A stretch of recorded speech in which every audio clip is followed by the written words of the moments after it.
Xo'sh, hamma salom do'stlar. Cho'ntoq Instagramda bugun bir narsani ko'rib qoldim. Mana qizni videosini bir ko'ringlar.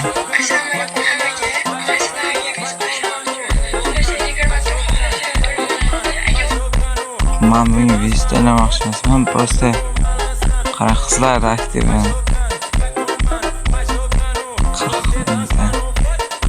Endi 13 ta post qo'ygan, bir kavok ketgan.